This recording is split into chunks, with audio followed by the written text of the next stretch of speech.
Evangelho de Marcos, capítulo 2, versos de 1 a 12, é o texto da nossa reflexão nessa noite. Marcos 2, de 1 a 12, diz assim: poucos dias depois, tendo Jesus entrado novamente em Cafarnaum, o povo ouviu falar que ele estava em casa. Então muita gente se reuniu ali, de forma que não havia lugar nem junto à porta, e ele lhes pregava a palavra. Vieram alguns homens trazendo-lhe um paralítico, carregado por 4 deles. Não podendo levá-lo até Jesus, por causa da multidão, removeram parte da cobertura do lugar onde Jesus estava, e através de uma abertura no teto, baixaram a maca em que estava deitado o paralítico.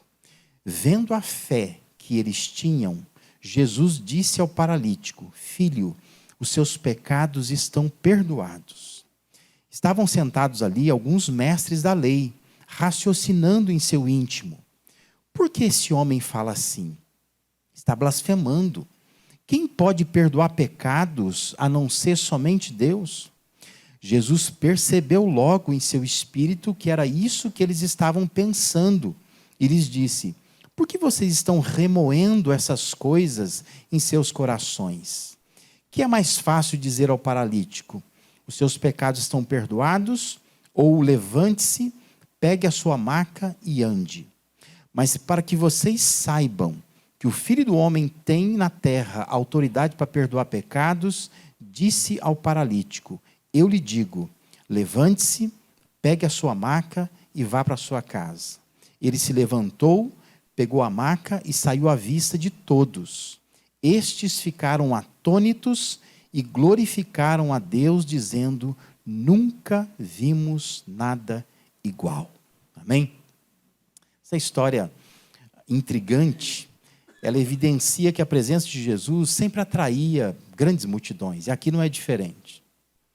Só que nem sempre essas multidões que se aproximavam de Jesus, elas vinham com as mesmas intenções. Aqui mesmo nesse texto a gente percebe que há motivações diferentes aqui. Aqui tem gente que foi para aquela casa para ouvir a palavra de Jesus, né? As pessoas estavam ali para isso, elas queriam ouvir a palavra de Jesus. Mas o texto também diz que tinha gente ali que estava querendo trazer um doente, veio trazer alguma causa, algum problema para Jesus resolver. E tinha também aqueles que estavam ali só para medir Jesus, para fazer críticas, para fazer julgamentos, para pegar Jesus de alguma falta. E basicamente o que nós temos aqui é o que se tem até hoje, né?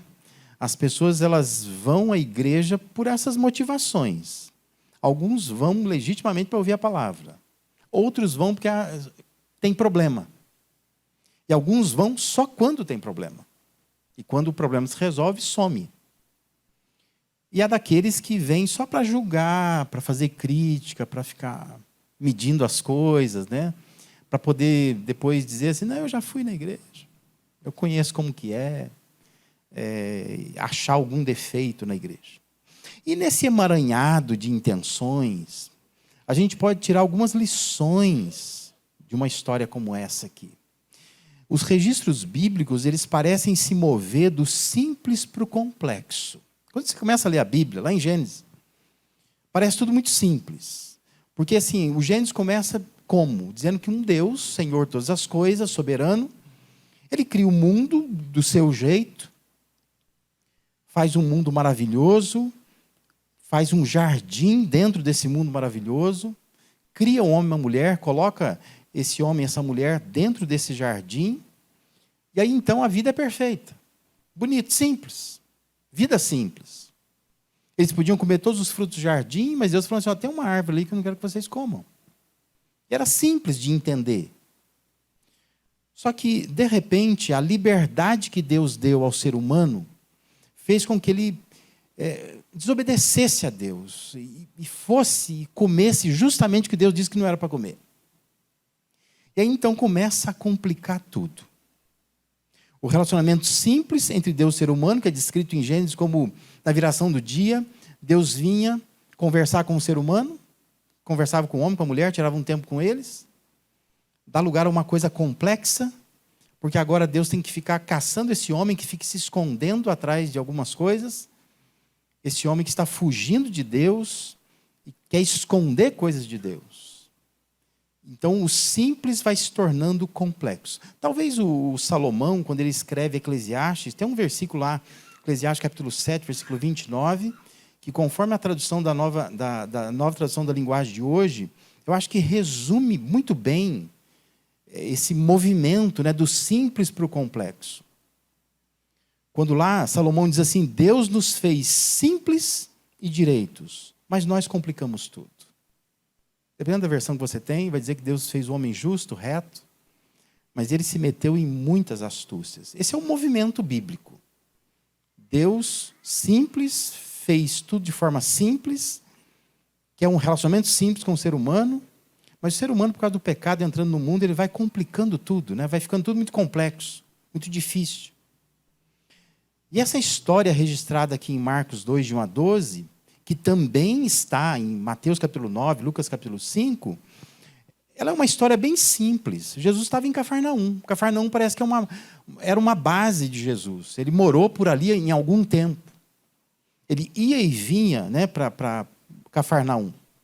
E diz que ele está numa casa e muita gente se aglomerou em torno daquela casa. Que queria estar perto dele, queria ouvir Jesus, ele atraía realmente multidões. Aí diz que chega um paralítico com alguns amigos, carregado por 4 deles. E eles não conseguem passagem para entrar na casa e acessar onde Jesus estava.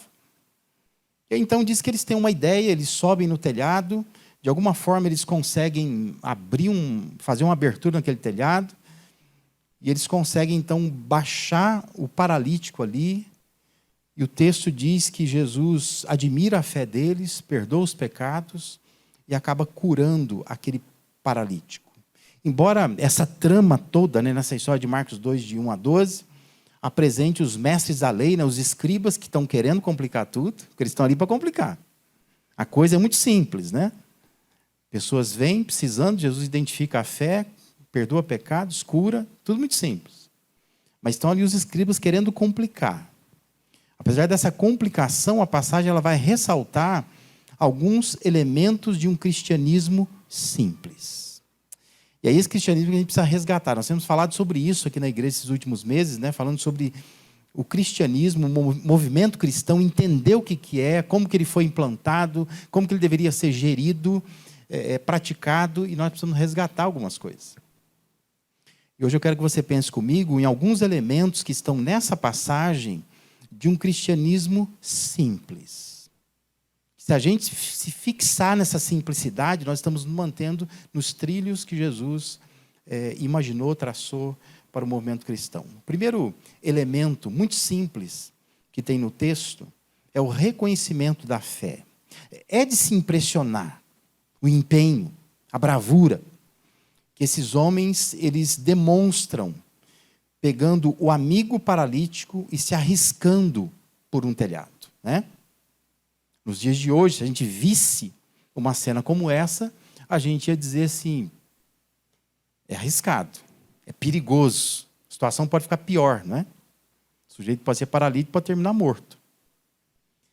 Porque não é fácil e hoje talvez nós tenhamos melhores condições de assegurar, né, que um paralítico possa passar por um telhado.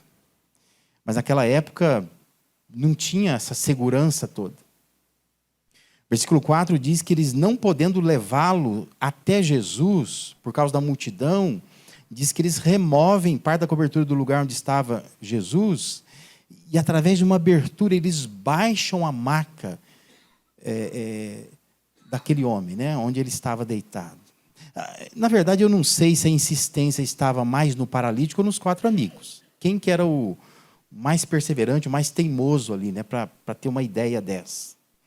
Mas a disposição para lutar desses homens, a coragem para enfrentar as dificuldades que os impediam de se aproximar de Jesus, é algo que chama atenção, não é? Versículo 5 diz, vendo a fé que eles tinham, Jesus disse ao paralítico, filho, os seus pecados estão perdoados. Cristianismo envolve fé. em Jesus. E o reconhecimento dessa fé como legítima, capaz de perdoar pecados. Ou aquele paralítico, ou aqueles homens tinham tanta fé, mas tanta fé, que Jesus podia fazer algo naquela situação por eles, que eles não viam outra alternativa a não ser fazer uma loucura, que é subir no telhado e baixar esse homem através do telhado. Isso é esforço máximo para se aproximar de Jesus.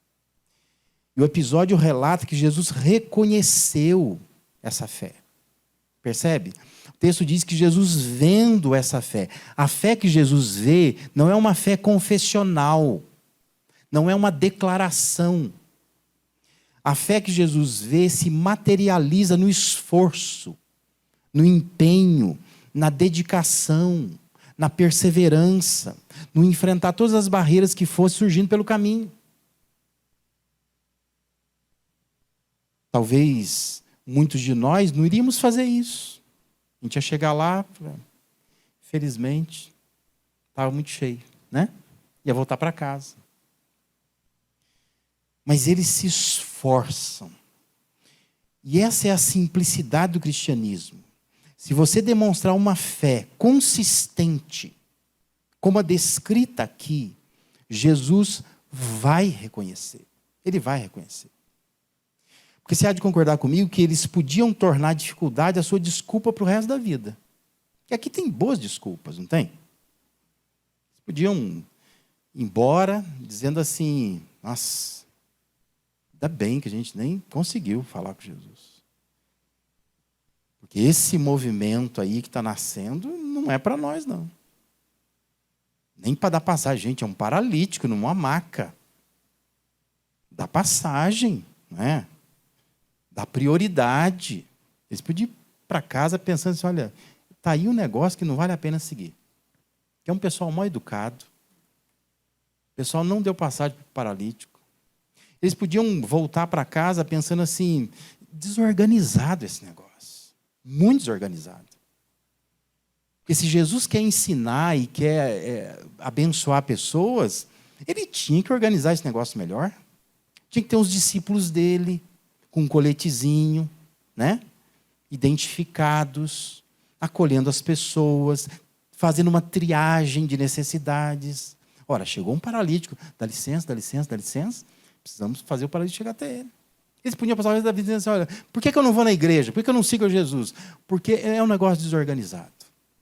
Ali o negócio é bagunçado. A gente chega ali, ó, não dá para entender nada que está acontecendo. Eles não dão passagem para um paralítico. Talvez eles pudessem ir embora pensando assim, e precisa da gente falar da dificuldade da gente? Não seria Jesus que deveria parar tudo, soberano como é, dizendo assim, ó, qual é a tua dificuldade?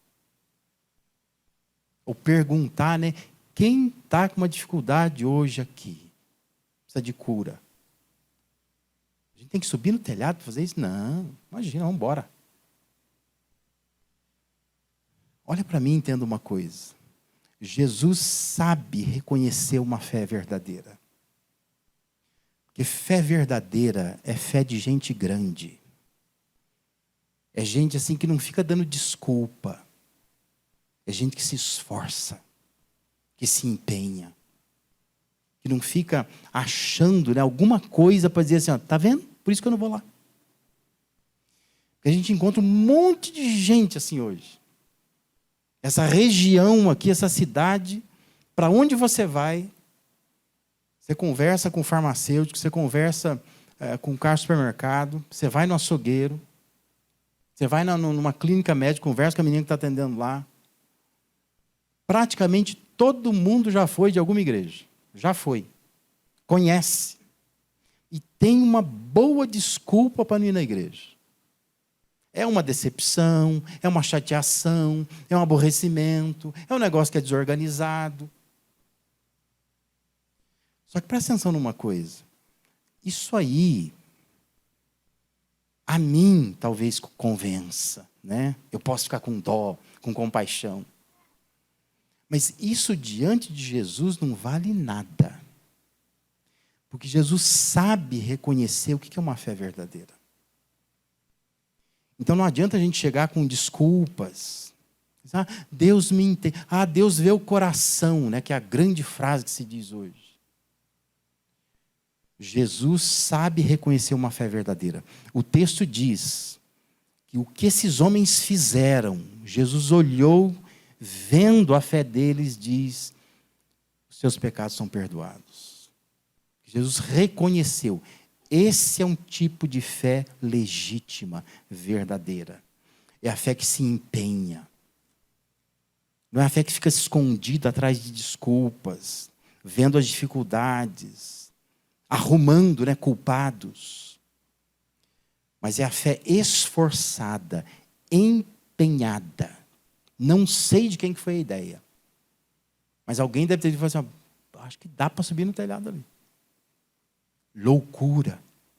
Mas era o esforço, era o empenho, é uma fé materializada. E Jesus olha para essa fé e diz: teus pecados estão perdoados. Que não é uma fé confessional, ela não é só verbal, ela não é só uma palavra, mas é uma fé verdadeira, que ela se demonstra através de uma prática diferenciada.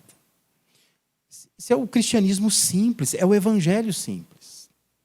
Porque o cristianismo simples reconhece fé. Fé verdadeira, fé dedicada, fé que busca, fé que se materializa, fé que de fato faz diferença aonde está. Um outro elemento simples que a passagem ressalta é a restauração do pecador. Diz que mestres da lei, em algumas versões diz que são os escribas, eles estavam ali presentes e no pensamento deles tem um parecer. Eles têm uma conclusão na cabeça deles. O versículo 7 diz que eles falam assim: por que esse homem fala assim? Está blasfemando. Quem pode perdoar pecados a não ser somente Deus? Eles estão ali cogitando na cabeça deles, meio que zombando. Meio que dizendo assim: tem nada a ver isso aí. Nada a ver, porque esse negócio de perdoar pecado só Deus pode. Só porque o cara baixou lá do telhado, lá, caiu do céu ali, o pecado dele está perdoado? Quem é este, né, para perdoar pecado? E aí está outro elemento do cristianismo que é simples. Quando Jesus olha para alguém, ele vê a maior necessidade que a pessoa tem. Que nem sempre é a necessidade que a pessoa acha que tem. Por isso que a gente se decepciona muitas vezes, né? Porque a gente se achega para Deus dizendo assim: Deus, eu estou com um problemão. O Senhor precisa resolver esse problemão. Só que esse problemão não é o maior problema que Jesus está vendo. Quando Jesus olha para aquele homem, ele vê um outro problema, que é pior do que a paralisia. Todos viam a paralisia daquele homem, física. Sabe que ele não pode andar. Mas Jesus estava vendo a paralisia que estava instalada na alma dele. Problema espiritual que ele tem. Você tem pecados que precisam ser perdoados. Cristianismo tem a ver com a percepção de que é preciso restaurar pessoas, para que elas se relacionem com Deus, o seu Criador. Essa é a coisa mais importante. Não adianta só resolver os problemas externos, imediatos, visíveis. Tem os problemas que são internos, invisíveis. E às vezes a nossa frustração com Deus ou com o movimento cristão tem a ver com isso. Porque eu acho que esse é o meu problema, mas Jesus não acha. Você acha que o seu problema é estabilidade financeira, é ter um novo emprego, arrumar uma namorada, restaurar o casamento. Mas Jesus está olhando, está dizendo: mas esse não é o seu maior problema. O problema são as coisas internas que estão dentro de você, que Deus está querendo quebrar, querendo mexer. São pecados que precisam ser perdoados. E nós muitas vezes não temos essa visão do nosso drama interno. Nós estamos só olhando esteticamente, externamente. Queremos só que Jesus resolva os nossos problemas externos. A réplica de Jesus para com os escribas é que, aparentemente, declarar perdão de pecados parece ser a coisa mais fácil. Porque parece ser abstrato, né? Está fazendo o quê quando você fala que está perdoando pecado? É uma coisa abstrata, não pega, não é tangível isso. Mas para Jesus é a coisa mais importante a ser feita. Mais importante. Os pensamentos de Deus são diferentes dos nossos pensamentos. Nós pensamos em ganhar o mundo. Só que enquanto a gente pensa em ganhar o mundo, Jesus pensa em não nos deixar perder o céu. A gente pensa em fugir dos problemas. Jesus pensa em nos libertar do inferno. Só que a nossa visão é muito humana. Nós estamos sempre buscando coisas humanas. Mas Jesus olha e ele vê coisas espirituais. Nós precisamos resolver.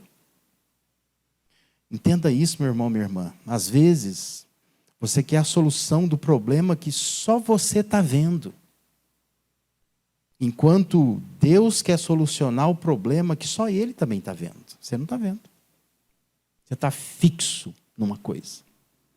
Você acha que esse é o problema e isso precisa ser resolvido urgentemente, que você não vai viver, não vai sobreviver se não resolver. Mas Jesus está olhando e está percebendo, tem pecados aí que precisam ser resolvidos. Isso é mais importante, isso vem primeiro. O cristianismo ele é simples porque ele visa restaurar pecadores. O cristianismo não é um movimento para ficar só nos trazendo soluções para os nossos problemas cotidianos. Mas o cristianismo, ele visa restaurar pecadores. Primeiro faz isso. Jesus sempre faz isso primeiro. A pessoa pode chegar com o problema que for. Primeira coisa que eu vou fazer, eu vou restaurar o pecado da pessoa. Vou restaurar o pecador. Eu preciso que essa pessoa seja perdoada primeiro. Depois ele pode abençoar de outras formas. Essa dinâmica não mudou e nós precisamos entender isso. Entender que Deus está querendo restaurar pecadores, nos restaurar. Isso é mais importante para Ele do que tudo que Ele pode ainda fazer por nós. E um terceiro elemento que aparece no texto aqui, que a passagem acaba ressaltando que tem a ver com o cristianismo simples, é a resolução de problemas. Jesus não deixa aquele homem, baixou, fez todo o esforço, me encantei, me apaixonei, gostei, valeu, está perdoado os pecados, mas infelizmente hoje não é dia de fazer paralítico andar, vai embora. Não. Uma vez perdoados os pecados, versículo 10 e 11, ele diz, mas para que vocês saibam que o Filho do Homem tem na terra autoridade para perdoar pecados, disse ao paralítico, eu lhe digo, levante-se, pegue a sua maca e vá para casa. Para não ficar só na declaração, Jesus faz uma demonstração de que ele era capaz de reverter qualquer situação humana. Aí está outro elemento simples do cristianismo.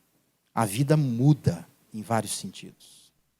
O cristianismo, ele consegue restaurar pecadores, mas ele também consegue resolver muitos problemas. Ao longo dos séculos, o movimento cristão, ele tem contabilizado inúmeras vidas transformadas, relacionamentos restaurados, vícios vencidos, pessoas curadas, libertas, renovadas, vidas organizadas, estruturadas, famílias unidas, famílias prósperas. Isso é resultado do cristianismo. A pessoa entra no movimento cristão. Já trabalhei em tantos lugares, em tantas cidades, em tantos bairros, com tantas pessoas, tantas classes sociais. E é bonito ver como que o cristianismo, quando é abraçado pela pessoa, isso vai mudando, modificando a vida da pessoa. De vários níveis, de várias formas. Gente difícil. Tem gente que você, às vezes, você vê, começa a ter contato com ela e fala, meu Deus, essa pessoa é muito difícil. Acho que eu nem quero ela na minha igreja. Mas tem uma hora que Deus vai e Deus entra naquela pessoa e modifica aquela pessoa. E aquele casamento que você acha que nunca vai ser restaurado, se restaura. Aquela pessoa que às vezes nunca vai parar com uma bobagem que ela faz na vida, ela para. Uma vida, às vezes, financeira totalmente desorganizada, se organiza. Vira uma vida próspera. Resultados de ter abraçado o cristianismo de verdade. Não é somente a vida espiritual que o cristianismo tem transformado. E por isso ele se tornou o movimento religioso mais influente, mais poderoso do mundo. Pouco tempo. O cristianismo que começa ali com Jesus, seus 12 apóstolos. No 3º século, tinha milhões de pessoas abraçando esse movimento. E a razão disso é o impacto que isso tinha na vida das pessoas. Como isso mudava a vida das pessoas. O cristianismo, ele torna as pessoas mais pacíficas, mais amorosas, mais tolerantes, mais corajosas. Gente capaz de enfrentar os percalços da vida e ajudar outras pessoas, ainda que estejam com problemas. Isso é maravilhoso no cristianismo, como as pessoas, elas modificam as suas vidas, elas causam impacto na vida dos outros. E assim traz solução não imaginada ou vista em outro lugar. O cristianismo tira as pessoas da paralisia e coloca as pessoas em movimento. Coisas como saúde, trabalho, finanças, casamento, família, formação. Tudo pode encontrar solução quando a fé é depositada em Jesus. A vida é transformada.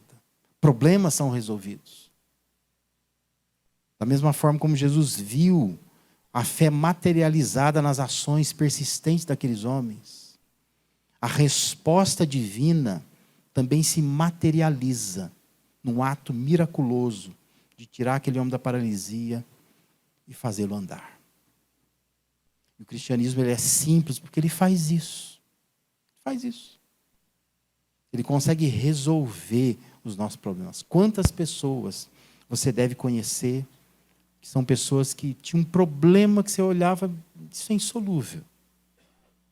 E a pessoa, às vezes, com pouco tempo, ela se entregando para Deus, aceitando a Jesus, frequentando a igreja, submetendo discipulado, levando Deus a sério, ela vence aquilo de uma maneira espantosa. O cristianismo, ele é simples, porque ele reconhece a fé depositada em Jesus. Quando a pessoa tem fé, não só confessional, não só teórica, mas uma fé esforçada, como aqueles homens tiveram, a pessoa muda. O cristianismo, ele é simples, é isto. É ter uma fé esforçada. O cristianismo, ele é simples porque ele restaura e redime o pecador. Trabalha com a vida espiritual das pessoas, que parece uma coisa abstrata e simples, mas é a coisa mais importante. Quando alguém está numa UTI, está falecendo, não tem nada mais importante que isso.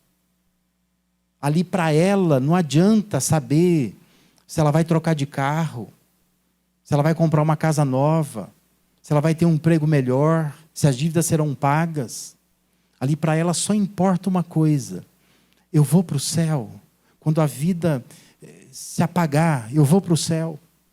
Isso é a coisa mais importante. Por isso que restaurar e redimir o pecador é a coisa mais importante que tem. O cristianismo, ele é simples porque ele resolve problemas que a humanidade tem. E Deus sabe disso, Deus quer resolver. Deus quer nos ajudar. O que isso pode mudar na sua vida? Se você tem demonstrado uma fé de verdade, Deus reconhece isso. Talvez você não seja a pessoa mais estudada. Talvez você não seja a pessoa que compreende tudo que está na Bíblia. Talvez você não seja a pessoa mais esclarecida. Mas se você for uma pessoa que tem uma fé de verdade, a fé que se esforça, a fé que não se esconde atrás de desculpas, saiba que Deus reconhece esse tipo de fé. E Deus vai abençoar você. Outra coisa que pode mudar na sua vida A coisa mais importante e eterna que Deus pode fazer por você é perdoar os seus pecados.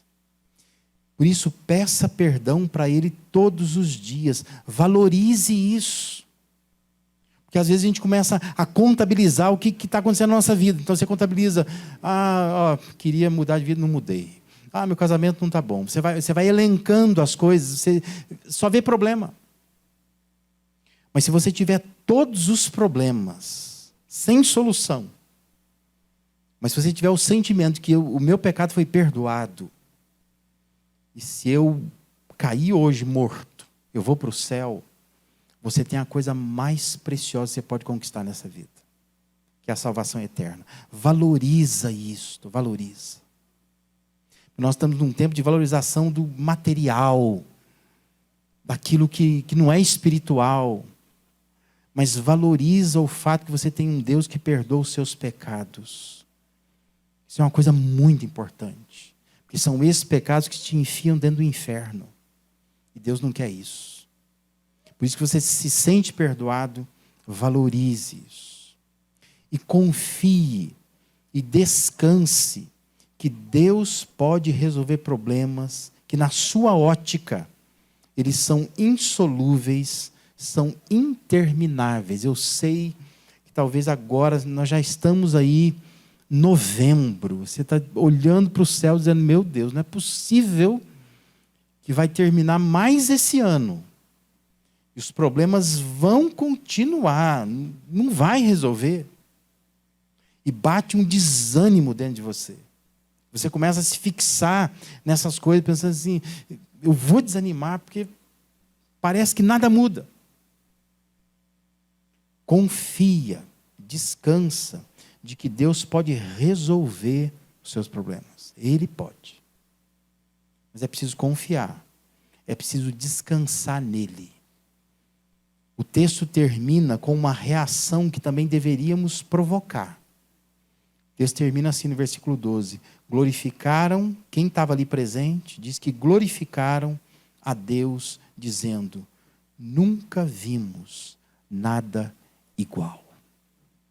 Essa deveria ser uma reação que a gente deveria provocar nas pessoas. A pessoa olhar para a minha vida, para a sua vida e pensar assim, nunca vi coisa igual. Nunca vi. Nunca vi alguém se transformar tanto. Nunca vi alguém abandonar tantas coisas por amor a Jesus. Nunca vi uma vida que estava tão bagunçada, agora está organizada. Nunca vi alguém tão deprimido, tão para baixo, viver agora alegre e olhar em volta e perceber que os problemas são os mesmos, mas a pessoa mudou. Porque ela abraçou o cristianismo. Ela entendeu quem é o Cristo. E a pessoa olha para você e diz assim, eu glorifico a Deus porque eu nunca vi nada igual. Qual é a reação que você tem provocado nas pessoas quando elas olham para você? O cristianismo é simples, não é complexo. Você não precisa fazer um curso para ser cristão. Você não precisa participar de um encontro no final de semana para se aprofundar. Não precisa. O cristianismo ele é simples. Você deposita fé em Jesus, ele reconhece isso. Ele restaura e redime você do seu pecado. E ele resolve os problemas que você tem. Simples assim. Basta que você comece por onde aqueles homens começaram. Eles começaram se esforçando. Eles começaram vencendo as desculpas. Eles começaram subindo no telhado. Fazendo qualquer coisa. Mas nós precisamos estar na presença de Jesus. Se você começar por aí, se você desejar ardentemente, eu quero estar na presença de Jesus. E meu irmão, minha irmã, dificuldades vão surgir, surgem, sempre, sempre. Você vai encontrar muita gente impedindo a sua passagem, você vai encontrar coisas pelo caminho que são obstáculos, Você vai achar que ninguém está nem aí com você. Você vai achar gente que é mal educada. Gente que parece não estar preocupada. Mas se você tiver fé de verdade, você não vai olhar para nada disso. Você vai subir no telhado se preciso for. Mas você vai chegar até a presença de Jesus. E Ele vai reconhecer a sua fé. E Ele vai então perdoar os seus pecados. E Ele vai resolver os seus problemas. Amém? Pensa nisso, viva isso, proclame isso, para que o mundo lá fora olhe e diga: nunca vimos nada igual. Nunca vimos alguém tão transformado desta maneira.